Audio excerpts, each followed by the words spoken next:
Hey friends, இந்த வீடியோவில் நம்ம ஒரு பயனுள்ள தகவல் பற்றி தான் பார்க்க போகிறோம். நேற்றைய தினம் நம்ம சேனலில் ஒரு வீடியோ போட்டிருந்தோம். ஆன்லைன் மூலமாக இந்த சென்சஸ் 2027க்கான செல்ஃப் என்யூமரேஷன் பதிவு பண்ணி அதுக்கான 11 இலக்க ஐடியை எப்படி ஆன்லைன் மூலமாக எடுக்கிறது அப்படிங்கிற இன்ஃபர்மேஷன் போட்டிருந்தோம். ஸோ அதில் நிறைய பேருக்கு நிறைய சந்தேகங்கள் கேட்டிருந்தாங்க. அதற்கான விளக்கம் இந்த வீடியோவில் பார்க்கலாம். அதுக்கு முன்னாடி இது என்ன செல்ஃப் என்யூமரேஷன் அப்படிங்கிறத நான் சொல்லிடுறேன். இந்த மக்கள் தொகை கணக்கெடுப்பை பொறுத்த வரைக்கும் இந்த 2026, 2027 2 கட்டமா நடக்குது. Phase 1, phase 2. இந்த ஃபேஸ் 1ல உங்களுடைய நம்மளுடைய வீடு வீடு எத்தனை பேருக்கு வீடு இருக்கு, எந்த நிலைமையில அவங்களுடைய வீடு இருக்கு, வீட்டு கணக்கெடுப்பு தான் ஃபேஸ் 1. இப்போ அதான் போயிட்டு இருக்குது ஃபேஸ் 1. ஃபேஸ் 2 அப்படிங்கிறது தான் மக்கள் தொகை கணக்கெடுப்பு. அது பிப்ரவரி 2027ல ஸ்டார்ட் பண்ணுவாங்க. இப்போ தமிழ்நாட்டுக்கு ஃபேஸ் 1 ஸ்டார்ட் பண்ணிட்டாங்க. ஆன்லைன் மூலமா அந்த செல்ஃப் எனிமரேஷன் பண்ணக்கூடிய வசதியும் உள்ள வந்துருச்சு. ஜூலை 17ஆம் தேதியிலிருந்து ஜூலை 31ஆம் தேதிக்குள்ளார விருப்பம் இருக்கிறவர்கள் இந்த செல்ஃப் எனிமரேஷன் அப்படிங்கிற இந்த வெப்சைட்டுக்குள்ளே போயிட்டு நாம எஸ்சிஐடி ஜென்ரேட் பண்ணிக்கலாம். ஸோ இதுக்கு நாம எந்த ஒரு டாக்குமெண்ட்டும் அப்லோட் பண்ண தேவை கிடையாது. இது எல்லாரும் கட்டாயமாக பண்ணணுமா ஆன்லைன் மூலமாக அப்படின்னு கேட்டால் அதுவும் கிடையாது. இது எதுக்காக இந்த வெப்சைட் போர்ட்டல் கொண்டு வந்திருக்காங்கன்னா, நம்ம ஆன்லைன் மூலமாக இந்த எஸ்சி எனிமரேஷன் பதிவு பண்ணும்போது நம்ம வீட்டு கணக்கெடுப்புக்கு வருவாங்க. அதுக்கான கால அவகாசம் 1 ஆகஸ்ட்லேருந்து 31 ஆகஸ்ட். ஸோ இந்த டைம் பீரியட்ல நம்மளுடைய எல்லார் வீட்டுக்கும் அந்த ஒதுக்கப்பட்ட நபர்கள் அவங்க நேரடியாக வீட்டு கணக்கெடுப்பு பண்ணுவாங்க. இது வீட்டு கணக்கெடுப்பு தான். மக்கள் தொகை கணக்கெடுப்பு கிடையாது. நல்லா புரிஞ்சுக்கோங்க. மக்கள் தொகை எத்தனை பேர் இருக்காங்க அப்படிங்கிறது பிப்ரவரி மாதம் நடக்கும். ஸோ இந்த வீட்டு தொகை கணக்கெடுப்புக்கு அவங்க வரும்போது அவருடைய ப்ராசஸ் சீக்கிரமா முடியணும் அப்படிங்கிறதுக்காக ஆன்லைன் மூலமா இந்த மாதிரி ஒரு ஆப்ஷன் கொண்டு வந்திருக்காங்க. ஒன்ஸ் இதில் நீங்க பதிவு பண்ணி அந்த 11 இலக்க எண் கையில வச்சிருந்தீங்கன்னா, உங்க வீட்டுக்கு வரவங்க கிட்ட அந்த 11 இலக்க எண்ணு மட்டும் கொடுத்தா போதும். அவங்க ப்ராசஸ் சீக்கிரமா முடிச்சுட்டு அடுத்த வீட்டுக்கு போயிருவாங்க. ஸோ அந்த ஒரு காரணத்துக்காக இந்த செல்ஃப் எனிமரேஷன் எல்லாரும் பண்ணணும் அப்படிங்கிறத சொல்லியிருக்காங்க. கட்டாயம் கிடையாது. பட் எல்லாரும் பண்ணிட்டோம் அப்படின்னா ரொம்பவே நல்லது. ஸோ இதுதான் எப்படி பண்றதுன்னு நேற்று தினம் வீடியோ போட்டிருந்தோம்.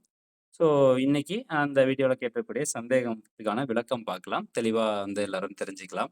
ஓகே. ஒன்ஸ் நீங்க இந்த ஸ்டேட் அதுக்கப்புறம் கேப்ச்சா என்டர் பண்ணி வெரிஃபை அண்ட் ப்ரொசீட் அப்படிங்கிறத கொடுத்தோன்னே, அடுத்தபடியா நம்மளுக்கு இந்த மாதிரி தான் ஒரு பேஜ் ஓப்பன் ஆகுங்க. இதுல name of the head of the household இதுலயே நெறைய சந்தேகம் நெறைய பேருக்கு இருக்குது. இப்போ இந்த head of the household அப்படின்னா குடும்பத் தலைவர். அப்போ நெறைய பேர் டவுட். ரேஷன் கார்டுல என்னுடைய மனைவி தான் குடும்பத் தலைவியரா இருக்காங்க. அதனால என்னோட மனைவி பேர் குடுக்கணுமா? அல்லது என்னுடைய பேர் குடுத்துக்கலாமா? அல்லது என்னுடைய அப்பா பேர் குடுக்கலாமா? அல்லது குடும்பத்துல யார் சம்பாதிக்கிறாங்களோ அவங்களுடைய பேர் குடுக்கலாமா? ஸோ இது மாரி நெறைய சந்தேகம் இருக்குது. சிம்பிள் தான். இப்போ உங்க வீட்ல 4 பேர் இருக்காங்க. அதுல அப்பா தான் லீட் பண்றாரு உங்க ஃபேமிலிய அப்படின்னா, நீங்க அப்பா பேர் குடுத்துக்கலாம். அதுல ஒண்ணும் பிரச்சனை இல்ல. Head of the household அப்பா பேர் குடுத்துக்கலாம். அப்பா இல்ல அப்படின்னா அம்மா பேர் குடுத்துக்கலாம். இப்ப அப்பா, அம்மா 2 பேருமே இல்ல அப்படிங்கிற பட்சத்துல, உங்கள்ல யார் மூத்தவங்களோ அவங்களுடைய பேர் குடுத்துக்கலாம். ஸோ இது ஜென்ரலா நீங்க யார ஹவுஸ் ஹோல்டா நியமிக்கிறீங்க உங்க குடும்பத்துல அப்படிங்கிறது தான். இப்போ ஒரு ஒரு வீடு இருக்கு. அதுல 2 குடும்பம் இருக்குது. 2 குடும்பத்துல ஒரே ஒரு கிச்சன் மட்டும் தான் அவங்க யூஸ் பண்றாங்க. 2 குடும்பமும் சேர்ந்து ஒரு கிச்சன் தான் யூஸ் பண்றாங்க. அப்படிங்கிற பட்சத்துல, குடும்பத் தலைவர் பெயர் 2 பேத்துல யாரா ஒருத்தர் குடுத்துக்கோங்க. இதே கிரவுண்ட் ஃப்ளோர்ல ஒரு குடும்பம் இருக்குது. ஃபர்ஸ்ட் ஃப்ளோர்ல ஒரு குடும்பம் இருக்குது. ஸோ 2 பேருக்கும் தனித்தனியா கிச்சன் இருக்கு அப்படின்னா, நீங்க தனித்தனியாவே பதிவு பண்ணிக்கலாம். ஓகேங்களா? தனித்தனியாவே பதிவு பண்ணிக்கலாம். ஒண்ணும் பிரச்சனை இல்ல. ஆனா, ஒரே கிச்சன் தான் இருக்கு. 2 ஃபேமிலி இருக்காங்க அப்படின்னா, நீங்க டிசைட் பண்ணி யார் பேர் வேணாலும் குடுத்துக்கலாம். ரேஷன் கார்ட்ல இருக்கவங்க பேர கூட நீங்க குடுத்துக்கலாம். அதுல ஒண்ணும் பிரச்சனை கிடையாது. ஸோ, இதுல இருக்கக்கூடிய சந்தேகம் கண்டிப்பா உங்களுக்கு தீர்ந்திருக்கும் அப்படின்னு நினைக்கிறேன். அடுத்தபடியா பார்த்தீங்கன்னா, உள்ள நம்ம என்டர் ஆன உடனே, இந்த அட்ரஸ் குடுக்குறது, பின்கோடு குடுக்குற இந்த ஆப்ஷன் கேட்கும். இதுல ஒரு ஒரு சில பேருக்கு 2 வீடு இருக்கும். வெவ்வேறு ஊர்ல 2 வீடு வச்சிருப்பாங்க. அதுல ஒரு வீட்ல அவங்க இருக்கிறாங்க. இன்னொரு வீடு காலியா இருக்கும். மேபி வாடகைக்கு இருக்கலாம். எந்த வீடு நான் குடுக்கறது? ஆதார்ல இருக்கக்கூடிய அந்த அட்ரஸ் குடுக்கவா? எந்த அட்ரஸ் நான் குடுக்கணும்?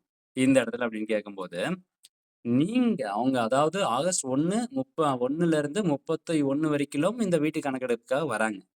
அப்படி அவங்க வரும்போது நீங்க அந்த அடுத்த மாசம் எந்த அட்ரஸ்ல இருப்பீங்களோ, அந்த அட்ரஸ் நீங்க குடுத்துக்கோங்க. அவ்வளோதான். Simple concept. அதே மாரி, இப்போ உங்களுக்கு சொந்த வீடு இருக்கு. அது ஊர்ல இருக்குது. ஆனா, அங்க யாருமே வாடகைக்கு இல்ல. ஆனா, நான் இப்ப வெளியூர்ல இருக்கிறேன். குடும்பத்தோட வெளியூர்ல இருக்கோம். வாடகைக்கு தான் இருக்கோம் அப்டின்னா, நீங்க இப்ப வெளியூர்ல இருக்கீங்க பார்த்தீங்களா, அந்த அட்ரஸ் குடுத்துக்கோங்க. ஏன்னா, அங்க தான் உங்களுக்கு வந்து என்ன பண்ணுவாங்க, வந்து செக் பண்ணுவாங்க. கிராஸ் வெரிஃபை வந்து பண்ணுவாங்க. ஸோ, அவங்க வந்து கணக்கெடுப்புக்கு வரும்போது நீங்க எங்க இருக்கீங்க அப்படிங்கிறத குடுக்கணும். இல்ல வந்து ஊர்ல அப்பா, அம்மா இருக்காங்க. ஆனா, நானும் என் ஹஸ்பண்டும் மட்டும் வெளிய வந்து இருக்கோம். வெளிய எங்கேயாவது வாடகைக்கு வந்து இருக்கிறோம் அப்படின்னா, நீங்க ஊர்ல இருக்க அட்ரஸ்ல உங்களுடைய எண்ணிக்கைய வந்து சேர்த்துருங்க. ஏன்னா, அவங்க வந்து வெரிஃபிகேஷன் வரும்போது அப்பா, அம்மா இருப்பாங்க. ஸோ, அவங்க வந்து டெலீட் பண்ணிக்குவாங்க. ஸோ, இந்த மாரி நம்ம ஒரு அண்டர்ஸ்டாண்டிங் அதாவது நம்ம எப்படி வந்து அந்த இன்ஃபர்மேஷன் பார்க்குறோமோ, அதுக்கேத்த மாரி நம்ம டேட்டா குடுத்துக்கலாம். இதனால வந்து நம்மளுக்கு ஏதாவது பிரச்சனை வருமா? அப்படிலாம் கேட்டா, அதெல்லாம் ஒண்ணும் கிடையாது. அவங்க வந்து வெரிஃபை பண்ணுவாங்க. எஸ்சிஐடி குடுப்பீங்க. எஸ்சிஐடி படி உங்களுடைய வீடு இருக்கா அப்படிங்கிறது வீட்டு கணக்கெடுப்பு தான். அதனால நீங்க ஒண்ணும் எதுவும் பயந்துக்க தேவையில்ல. அதே மாரி இந்த மேப் லொகேஷன் செலக்ட் பண்றதும் அதே தான். ஆ எனக்கு வந்து எக்ஸாக்ட்டா என்னுடைய வீடு வந்து காமிக்கல அப்படின்னு நெறைய பேர் வந்து கம்ப்ளைண்ட் பண்ணுவாங்க. அதாவது கடைசி 6 மாசத்துக்குள்ள உங்க வீடு கட்டினீங்க அப்படின்னா, அந்த மேப்ல வந்து ஒரு சில டைம் காமிக்காது. அப்போ நீங்க நியரஸ்ட் லொகேஷன் முக்கிய நில அடையாளத்தை உள்ளிடவும் அப்படிங்கிற பாக்ஸ்ல உங்க வீட்டுக்கு நியரஸ்ட்டா எது வந்து ஒரு மெயினான லொகேஷனா இருக்கோ, அந்த லொகேஷன் பேர வந்து டைப் பண்ணிட்டு, ஸோ உங்களுக்கு அந்த லொகேஷன் ஆட்டோமேட்டிக்கா ஜூம் ஆகி உள்ள போயிரும். அதுல உங்களுடைய வீடு எங்க இருக்கோ, அது பர்ட்டிகுலரா செலக்ட் பண்ணிக்கோங்க. ஓகே. நெக்ஸ்ட் வந்து பார்த்தீங்கன்னா, குடும்பத்தில் சாதாரணமாக வசிக்கும் நபர்களின் மொத்த எண்ணிக்கை எத்தன? அப்படின்னு கேட்டிருக்காங்க. அதாவது இந்த பாக்ஸ்ல ஏற்கனவே நான் ஹவுஸ் ஹோல்ட் நேம் குடும்ப தலைவருடைய பெயர் வந்து அங்க குடுத்துட்டேன். அப்ப அவருடைய கவுண்ட் இதில நான் ஆட் பண்ணணுமான்னா, கண்டிப்பா ஆட் பண்ணணும். ஸோ குடும்ப தலைவரும் சேர்த்து இப்ப 5 பேர் இருக்காங்க அப்படின்னா, 5 பேர் வந்து போட்டுக்கோங்க. இப்போ எனக்கு வந்து 2 குடும்பம் நாங்க ஒரே வீட்ல இருக்கோம். ஆனா தனித்தனியா ரேஷன் கார்டு வச்சிருக்கிறோம். அப்படிங்கும்போது 2 பேரும் தனித்தனியா பண்ணணுமா அப்படின்னா, முதல்ல நம்ம ஒண்ணு புரிஞ்சுக்கணும். இந்த ஆதார் கார்டு, ரேஷன் கார்டு அதுக்கெல்லாம் இது வந்து சம்மந்தம் கிடையாது. இப்ப ரேஷன் கார்ட்ல குடும்பத் தலைவர் ஒருத்தர் இருப்பாங்க. பட் இங்க வந்து நீங்க யார வேணா குடும்பத் தலைவரா போட்டுக்கலாம். ஸோ 2 ரேஷன் கார்டு இருந்தா 2 தடவ பதிவு பண்ணணும் அப்படிங்கிற எந்த ஒரு அவசியமும் கிடையாது. 2 பேத்துல யார் வந்து ஹவுஸ் ஹோல்டா நீங்க வந்து நியமிக்கிறீங்களோ, குடும்பத் தலைவரா நியமிக்கிறீங்களோ, அவங்களுடைய பெயர் மட்டும் போட்டுக்கலாம். 2வது அந்த குடும்பத் தலைவரினுடைய மொபைல் நம்பர் தான் குடுக்கணுமா அப்படின்னு கேட்டா, அதுவும் கிடையாது. குடும்பத் தலைவர் நீங்க குடுத்துட்டு, இப்ப நீங்க தான் வந்து ஆன்லைன் மூலமா பதிவு பண்றீங்க. ஸோ உங்களுக்கு எல்லா நாலேட்ஜும் இருக்கு அப்படின்னா, உங்களுடைய மொபைல் நம்பர் குடுத்துட்டு நீங்க ரெக்கார்டுக்கு வச்சுக்கலாம். ஸோ மெசேஜ் வரும். அந்த மெசேஜ நீங்க ரீட் அவுட் பண்ணிக்கலாம். ஸோ இந்த மாரியான ஒரு இன்ஃபர்மேஷன். ஸோ அதனால இந்த குடும்பத்தை சாதாரணமான வசிக்கும் நபர்களின் மொத்த எண்ணிக்கை எவ்வளோன்னு கேட்டிருப்பாங்க. அதுல மொத்தமா எத்தன பேர் இருக்கீங்களோ, அத நீங்க குடுத்துக்கோங்க. ஸோ ஏற்கனவே சொன்ன மாரி ஒரு கிச்சன் தான் இருக்கு. 2 ரேஷன் கார்டு இருக்கு அப்டின்னா, நீங்க ஒருத்தர் மட்டும் குடும்பத் தலைவரா குடுங்க. இல்ல 2 கிச்சன் இருக்குது, 2 ரேஷன் கார்டு இருக்குன்னா, தனித்தனியா நீங்க பதிவு பண்ணிக்கலாம். அது ஒண்ணும் பிரச்சனை இல்ல. அடுத்ததா குடும்பத் தலைவனுடைய பெயர் நான் குடுத்துட்டேன். அது வந்து எடிட் பண்ண முடியல. ஸோ அத நீங்க எடிட்டே பண்ண முடியாது. அது ஒண்ணும் பண்ண முடியாது. அதனால தான் ஃபர்ஸ்ட்டே வந்து குடும்பத் தலைவர் பெயர் குடுக்கும்போதே கரெக்ட்டா குடுத்துருங்க அப்டிங்கிற ஒரு இன்ஸ்ட்ரக்ஷன் வந்து வரும். அடுத்து வீட்டு இது குடும்பத் தலைவரின் பாலினம் அதெல்லாம் நீங்க கரெக்ட்டா செலக்ட் பண்ணியிருப்பீங்க. ஆ நெக்ஸ்ட் வந்து பார்த்தீங்கன்னா, வீட்டின் உரிமை நிலை. இப்போ இதில இந்த ஆப்ஷன் நீங்க கரெக்ட்டா செலக்ட் பண்ணணும். எனக்கு 2 வீடு இருக்குது. ஆ நான் வந்து ஒரு வீட்ல தான் இருக்கேன். இன்னொரு வீடு வந்து வாடகைக்கு விட்டுருக்கேன் அப்டின்னா, சொந்தம் அப்டிங்கிறத செலக்ட் பண்ணுங்க. இன்னும் ஒரு சில பேரு சொந்த ஊர்ல சொந்த வீடு இருக்கும். அங்க யாரும் இருக்க மாட்டாங்க. ஆனா வெளியூர்ல வாடகைக்கு இருப்பாங்க அப்டின்னா, இங்க வாடகை வீடு, ஆனால் சொந்த வீடு உள்ளது அப்டிங்கிற ஆப்ஷன நீங்க செலக்ட் பண்ணிக்கணும். ஸோ அதுக்கேத்த மாரி செலக்ட் பண்ணிக்கங்க. வசிக்கும் அறைகளின் எண்ணிக்கை. ஸோ இதில நேத்து நான் வீடியோ போடும்போது கிச்சனும் சேர்த்து வந்து நம்ம கவுண்ட் பண்ணணும் அப்படின்னு சொல்லியிருந்தேன். பட் கிச்சன் வந்து கவுண்ட் பண்ண தேவையில்ல. இப்போ உதாரணத்துக்கு வந்து 2 பெட்ரூம் இருக்கு, ஒரு ஹால் இருக்கு, ஒரு கிச்சன் இருக்கு அப்படின்னா, மொத்தம் 3 அப்படின்னு போட்டா மட்டும் போதும். அதுவே 3 பெட்ரூம் இருக்கு, ஒரு ஹால் இருக்கு, ஒரு கிச்சன் இருக்கு அப்படின்னா, மொத்தம் 4 அப்படின்னு போட்டுருங்க. அவ்வளோதான் சிம்பிள். அடுத்தபடியா, இந்த குடும்பத்தில் உள்ள திருமணமான தம்பதிகளின் எண்ணிக்கை. ஸோ நீங்க வந்து குடுத்துருக்கீங்க. எத்தன பேர் வந்து அந்த குடும்பத்தில திருமணம் ஆயிருக்காங்க?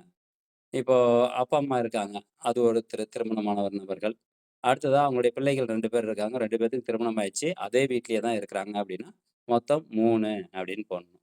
ஸோ அதுக்கேத்த மாரி கரெக்ட்டா போட்டுக்கோங்க.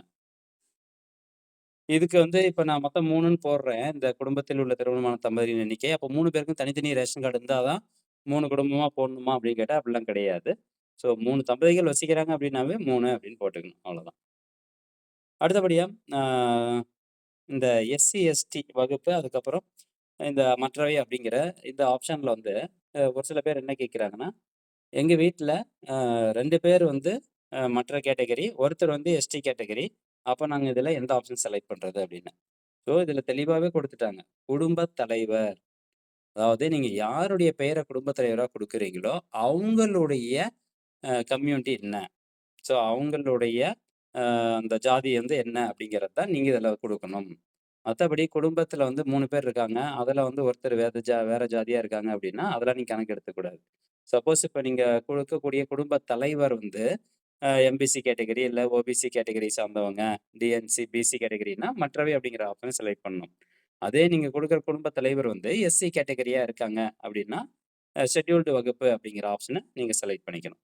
ஸோ குடும்ப தலைவரினுடைய கேஸ்ட் என்னவோ அடுத்தபடியா ஓகே. ஒன்ஸ் நீங்க சப்மிட் பண்ண உடனே அந்த 11 டிஜிட் எஸ்சி ஐடி வந்துரும். அந்த எஸ்சி ஐடிய நீங்க பத்திரமா வந்து சேவ் பண்ணி வச்சுக்கோங்க. ஸோ வேற ஏதாவது சந்தேகம் இருந்தது அப்படின்னா, கீழ இருக்கக்கூடிய கமெண்ட் செக்ஷன்ல கமெண்ட் பண்ணுங்க. அ அ முக்கியமா வந்து இன்னொன்னு என்ன கேட்குறாங்கன்னா, அ குடும்ப உறுப்பினர்களினுடைய விவரம் எதுவுமே கேட்கல. ஒன்லி வந்து குடும்ப தலைவரினுடைய பேர தான் கேட்டிருக்காங்க. குடும்பத்தில எத்தனை பேர் இருக்காங்களோ, அவங்களுடைய பேர்லாம் கேட்கல. இது என்னது அப்படின்னு கேட்குறாங்க. ஆக்சுவலா இது வந்து நம்ம முதல்லயே சொன்ன மாரி ஃபேஸ் 1 முதற்கட்டம். ஒன்லி வீட்டு கணக்கெடுப்பு அப்படி வீட்டு கணக்கெடுப்பு தான் இது சொல்லியிருக்கிறாங்க. ஸோ, அதனால இதில வந்து குடும்ப தலைவனுடைய விவரம் தான் கேட்டிருப்பாங்க. அடுத்தபடியா மக்கள் தொகை கணக்கெடுப்புன்னு சொல்லியிருந்தோம். அது 2வது கட்டம் ஃபேஸ் 2. அதில ஒவ்வொரு குடும்பத்தில இருக்கக்கூடிய நபர்களுடைய விவரம், அவங்க என்ன வந்து கேஸ்ட்டு அப்படிங்கிறது எல்லாமே நீங்க அடுத்து குடுக்குற மாரி இருக்கும். இது ஃபேஸ் 1. Okay friends. கண்டிப்பா இந்த தகவல் உங்களுக்கு பயனுள்ளதாக இருக்கும் அப்படின்னு நினைக்கிறேன். மீண்டும் அடுத்த ஒரு நல்ல பதிவில சந்திக்கலாம். நன்றி. வணக்கம்.